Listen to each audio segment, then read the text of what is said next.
Hi, everybody. It's me. I'm MattHawes of The Happy Show and of Comics Unlimited, located inside the Big E Superstore Flea Market in Evansville, Indiana at 1540 Van Avenue. The cross street is Covert Avenue, right by the Taco Bell. So, a lot of people have been watching my documentary, and I really appreciate that, on Corey Feldman and his life, his career, and controversies. And, there's also been my video interview with Gioia Morrison. Excuse me, Gioia. I'm trying to say things properly here. Gioia, who is a person who was in the documentary, somebody I came across on YouTube while researching the Corey Feldman stuff for my documentary. And she was fascinating to me and seemed to have some legitimate connection to at least some participants of the story, like Scott Schwartz. And she's given me a lot of information and such. And I appreciate that. And then with my interview, which we conducted by phone, and I presented in that video, I wanted to have her give her viewpoints. Now, I stated, and a lot of people commented, taking some comments she says as if they were my views or opinions, though I clearly state at the very beginning of that I'm objective on the way I'm handling this as far as the documentary, as far as presenting her interview. I offer no opinion or commentary on certain people and certain things related to the whole Corey Feldman situation. I want her to speak for herself. So just make that clear again. If you watch this video and you watch those videos and you don't quite grasp it, it was there at the beginning. I clearly made a disclaimer, so you either jumped over and really you didn't watch the video at all if you're seeing me say something, because I didn't say it. So anyway, that noted, I just wanted to get that out of the way, because it can be frustrating. You get all sorts of comments, especially on something like this. I'm going to get a whole bunch of comments, good, bad, and ugly, and all that. But I just wanted to make sure that I just set that straight. I'm being objective. Do I have opinions? I very much have opinions on this whole matter, but that's not my goal here. My goal here is to honestly be as fair and as objective as possible. And Joya has been forthcoming with me on a lot of things, and the reason why I made an interview with her is because she apparently does have a relationship with Scott Schwartz. When I say relationship, I mean they have a connection, not that they were romantically involved by any means. I know Joy's probably retching right now for me saying that, and then I think it's Scott. I'm just saying I know she's not fond of him anymore, at least.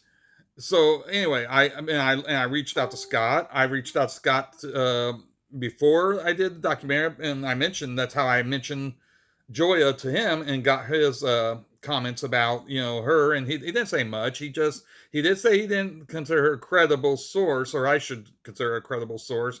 Otherwise, he did acknowledge he knew her, and he acknowledged that he hadn't spoken to her for a few years. So it sounded like not just somebody he talked to one time, if he's noting that.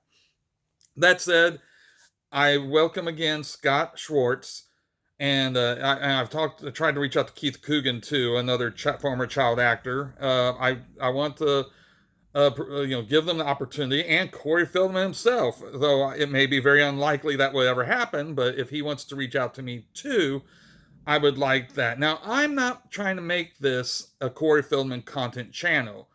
And the only reason I'm mentioning this is because if there's some new thing that happens, for instance, if Scott Schwartz writes to me or contacts me, same with Keith Coogan, especially if Corey Feldman does, especially, yes, I will make a video about that. I will make a video about that. But really, the documentary is my word on the thing, in a sense. Not my opinion, but my word on it. I wanted to. My goal was really, besides just being fascinated with the stuff and a creative urge and a cathartic release for me, was to get this video out there. But the ultimate goal, why did I do this? I wanted to give people a consolidated resource for all these Corey stories that have been floating around, hence Corey's story. Now, it's not coming personally from him directly. It is coming from him through his words and the words of other people. I let them tell their tale. This is not for me to go into explain the whole thing again. I think I did it in previous video. But just to summarize again what that was about. And I'm mentioning also this video because I want to I'm creating this video because I also want to give a shout out to Drew Lane of the Drew Lane show, Drew and his crew over there, who watched my video, or at least a good portion of it, and he made comments on it. And it was very kind of him to give me a shout out and to even bother with it. You know, when I wrote to him, I did write to him and let him know about it, because I know their show, they're interested in a whole bunch of things with the entertainment world, but Corey Feldman, of course, is one they've been following. And of course, my guys there at Jim and Them. When I say my guys, I'm not associated in terms of like any business agreement or nothing, but I watch their stuff and I deal with the group on there. I talk with them. So the Jim and Them also are aware of my documentary, and they've been supportive of all the people on the Jim and Them group and such. So I appreciate that. I appreciate if any Corey's fans are interested in watch my video. Again, I'm not doing this to attack anybody. I once more I state, yes, I do have my opinions, but again, that's not the goal of this. This is the goal to give you guys your opportunity, because I'm believing giving people the information and then letting them decide what they want from it. I will stress, as I've said in a previous video, any documentary, any person who puts together a video, you're going to have a slant of your views in it, as objective as you can. So I can't say there might be little things in there that, would kind of tip you off on some things that I view. Though, it is, like I said, presented pretty much as straightforward as I could put it. So without giving a bias, I try not to give hardly any bias there, because I wanted people to come with their own conclusion. You decide. You see the evidence. You see what they said. It's all stuff that has actually been said by these people. I want to explain a few things. Yes, I've used the different sources. Of course, there's podcast clips, there's interview clips, there's television talk show clips. There's all sorts of clips, and I just want to point out, because I'm trying to address some things that were mentioned in comments and such. Somebody said that is that Corey reading from his own book in some of those scenes. And yes, it is actually. It's from the audio book. I did not actually read the book, since I had the unabridged audio book, and it was more fascinating to me to listen to that, since Corey Feldman himself narrated his own audio book about the choreography. So yeah, and in there, that was during the time before he actually named names and mentioned Dominic Braja and others. So I did insert their names using other audio sound drops or whatever from that, where Corey used the word, said the name Dominic or what have you, and replaced Tony Burnham, which is the fake name he came up with in his autobiography.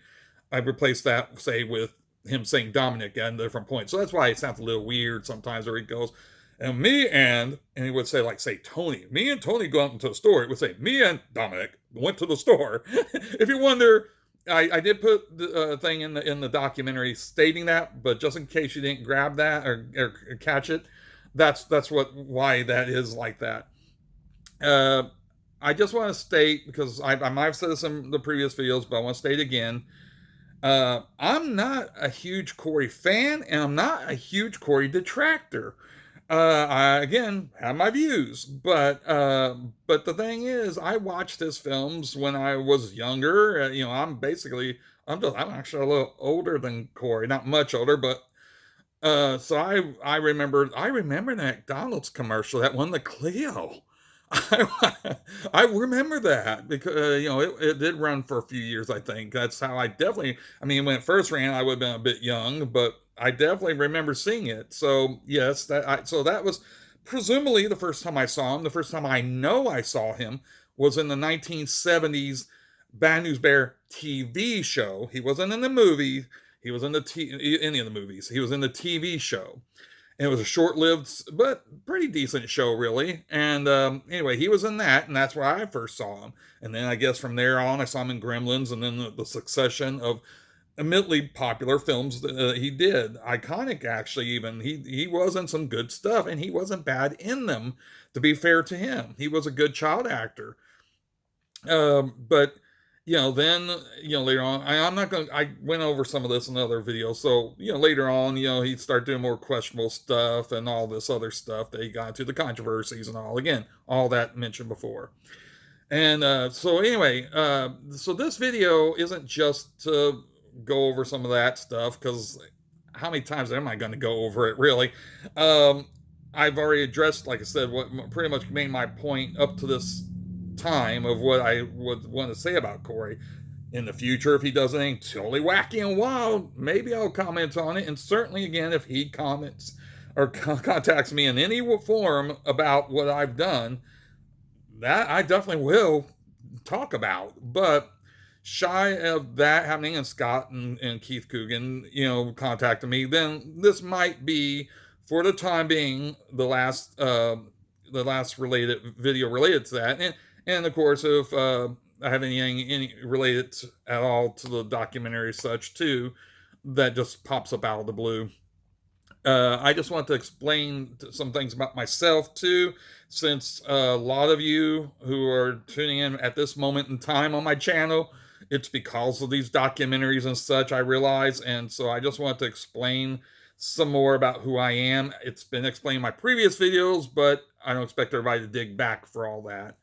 So basically, I am a comic book reseller. I was a retailer for almost 20 years, had brick and mortar shop. I closed it to do flea markets online and all that such sales, because frankly, as the possibility through the years came where you can make your living online and such like that, and at the shows, I realized I had less overhead.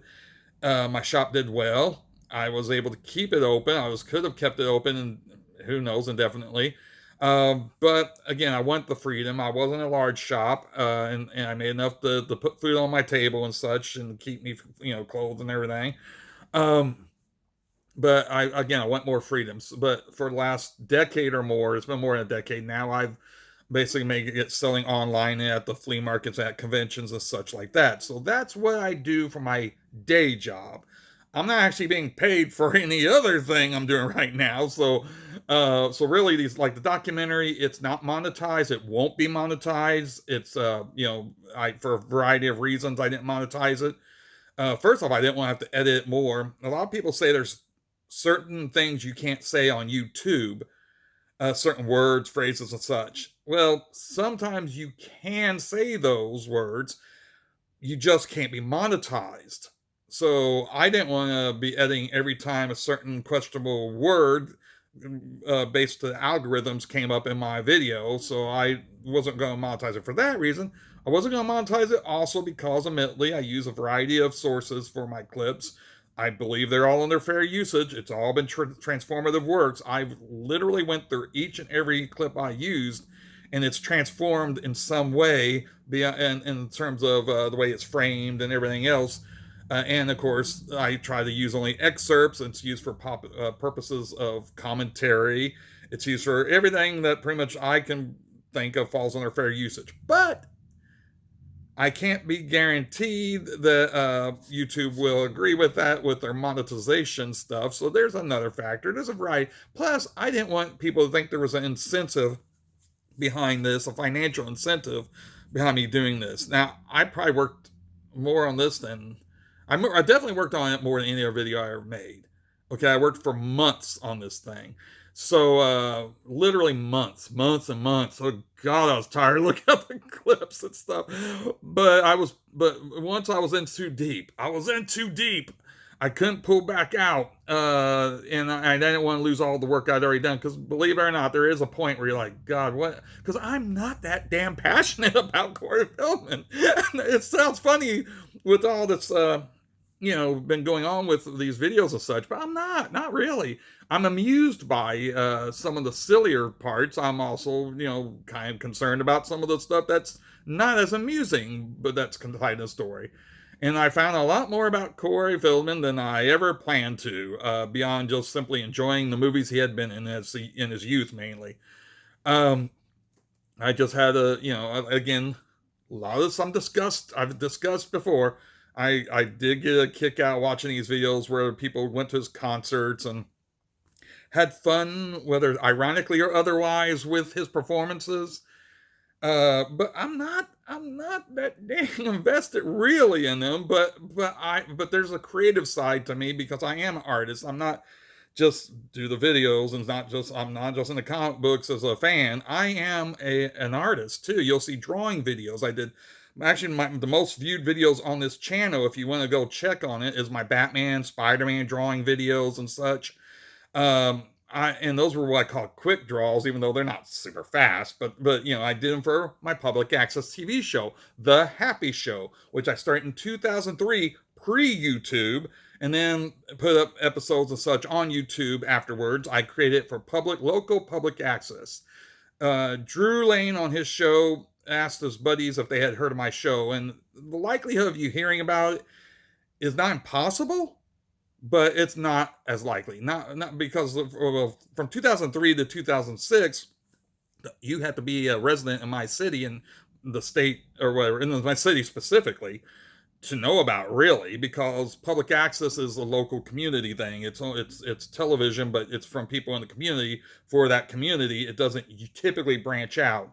Not to labor this down or whatever with stories about like expanding too much into tangents here, but let me just say, if you've seen Wayne's World, if you know that was fictional, but what Wayne and Garth were doing in their basement on the show, that the TV thing they were doing, that was public access. That was supposed to be public access.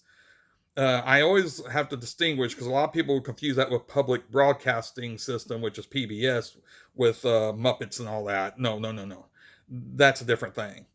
There's the vaudeville show. I can't remember what its name, but it was a popular public access show from New York with some oddball characters and such. The underdog lady who was featured on Howard Stern's show was first actually featured beyond vaudeville, maybe. I'm going blank on the name. I follow their channel, but forgive me, I forget the exact name. And of course, Tom Green started out in Canadian public access. So anyway, that's what The Happy Show was, but it was here in my city in Indiana. And that's what I did for years concurrent while I was running my shop. I opened my shop in 1996 and I closed it in 2014. And it was called Comics Limited. I still sell with the name Comics Limited on eBay and at the conventions, flea markets, etc.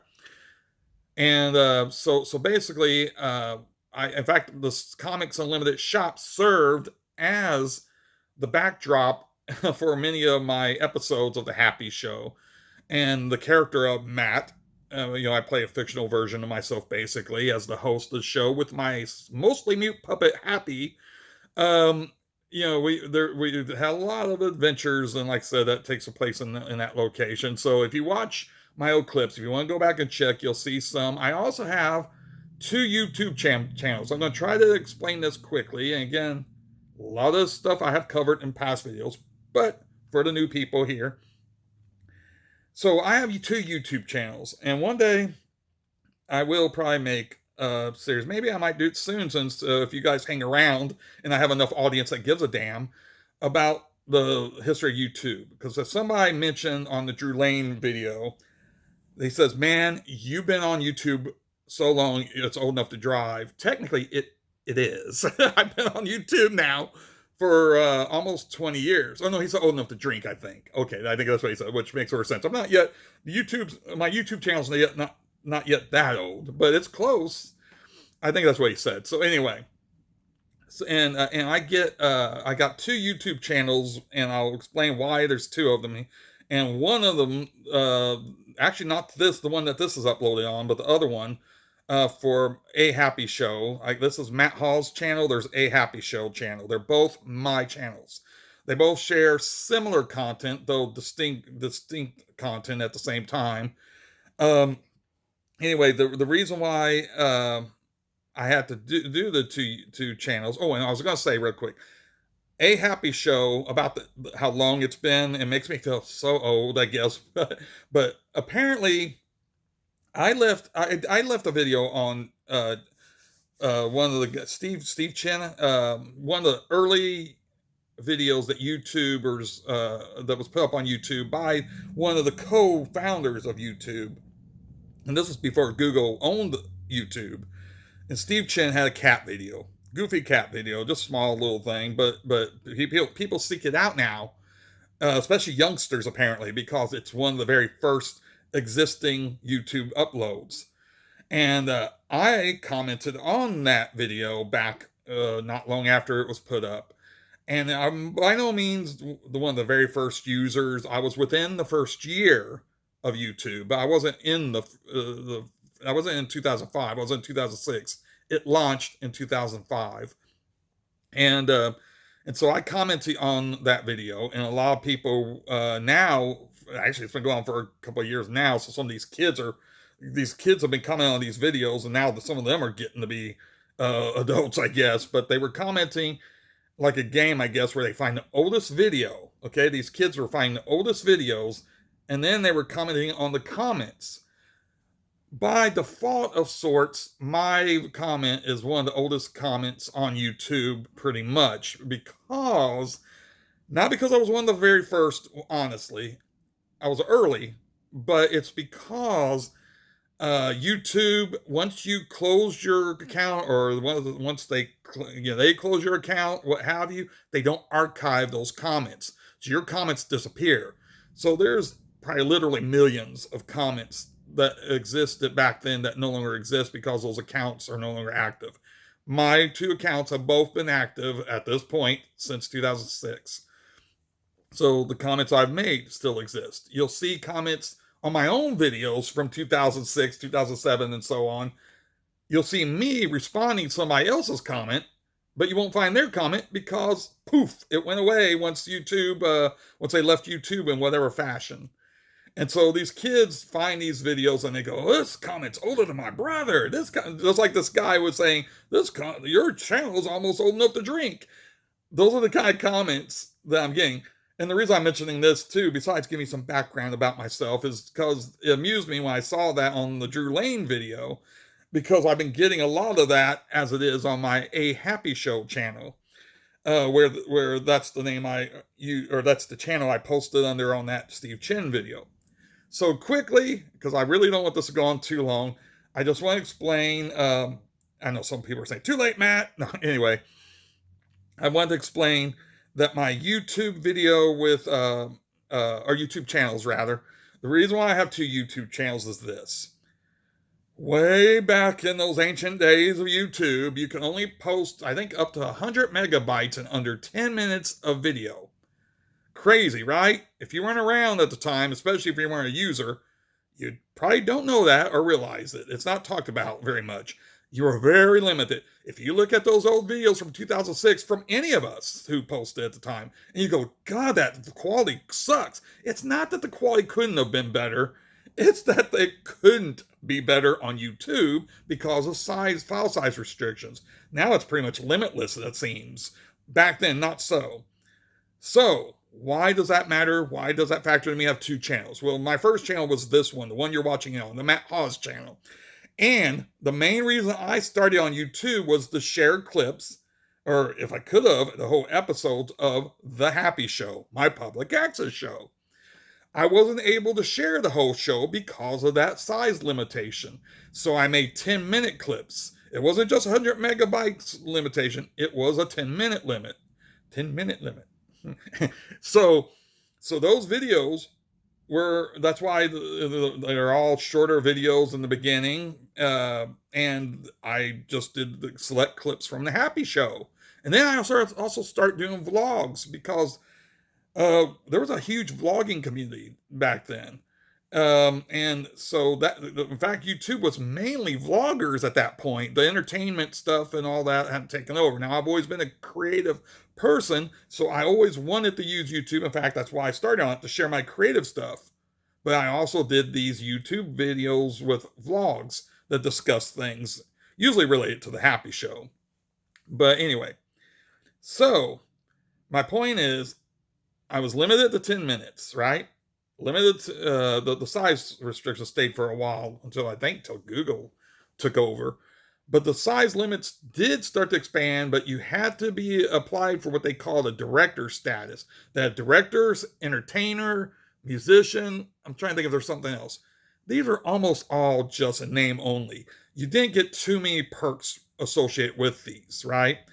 But one thing a director status did allow you, you could do more than 10-minute videos. If I remember correctly, still limited to 100 megabytes, but you could do more than 10-minute videos.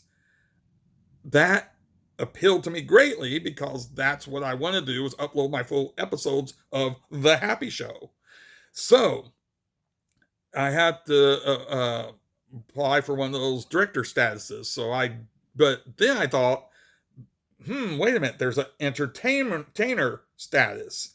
And by the way, you won't see these designations on any YouTube channel in that sense anymore, because this whole thing went the way of the dodo at a certain point. But at the time it would say, you're a director status or your entertainer status. Well, I thought all of the newer accounts would have the same ability for longer videos. So I filed under the entertainer status, and you had to be approved. This was in the day when people personally viewed each video that YouTube put on, and there was even a featured page that was the same page for everyone. Everyone who was on YouTube saw the same homepage. It wasn't personalized per person. I will make videos discussing this, especially if you tell me you want to hear it. I'll definitely make videos about YouTube's early days and such. But my point is, so I wanted entertainment status because I thought, hey, that's cool. That's a catch-all, right? It catches me as an artist. It catches me as a producer of my own public access show, doing the vlogs. So I applied to be an entertainer. Well, it didn't allow me to do the 10 minutes. And I'm like, really? So so I went through the process, and then I get approved, and really it's just name only. There was no actual other perks with director status. So I'm like, I think with musician status, you can post dates of your shows and such like that if you were a performing artist. So I thought, well, crap. I know there's that director status. I want to be able to utilize it. You can't revert back to the different status or apply for another status at that point to get the director status. Now that I was approved to different entertainer status.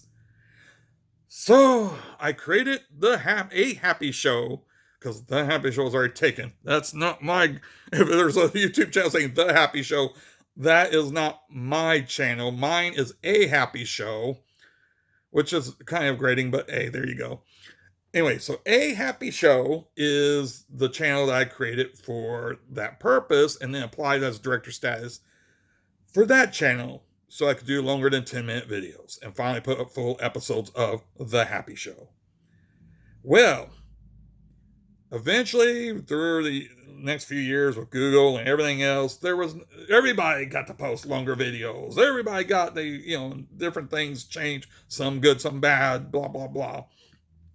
So now it just meant I have two channels, and I don't want to get rid of either one, and they're both nearly as old as each other. The A Happy Show channel is just a little younger, but they're both was from 2006. So that's why I have two YouTube channels, and you will find some content on there that you won't find on the MattHawes channel and vice versa. So do check out A Happy Show if you want to. And I think I'm going to close right there. I just really wanted to make this video to discuss this stuff with you people. Again, this won't be as a Corey Feldman channel per se. It won't be like, I won't be constantly doing reviews or reactions or anything. There's Drew and Jim and them, and all these other guys have that covered. I really got it out of my system, wrote the documentary, and then with Gioia's interview. So just to state again, rather, that yes, if somebody like Corey Feldman or Scott Schwartz contacts me, I'll make another video. But short of that, I'm going to be putting up other kinds of videos again, and hope that if you did come here because of the Corey Feldman videos, that you'll still stick with me. And again, it's not that I won't ever say anything about them, but that's not the point of this channel. So I want to entertain people. I want to inform if I can. Please give my old videos a look. There's a lot of them. I've been here for about 20 years. So, I mean, I have a gazillion subscribers. I know. I hear about it all the time. But it was a respectable number back in the day. And I did have a respectable number of people follow me back in the day when I was doing vlogs. It trailed off once I stopped putting up the Happy Show regular and the vlogs regular, as is the case. But anyway, if you don't mind, if you do like the videos I made so far, and you're not just wanting to watch when it's Corey Feldman related, you want to check out my other stuff, and you'd like it well enough, subscribe. Subscribe and ring that bell notification, all that other stuff people say. As of yet, I have not monetized a single one of my videos. Not to say I won't ever. The Corey Feldman stuff won't ever be monetized. There's a few other videos won't ever be monetized. I just haven't bothered. But anyway, the phone. See you later. Yay!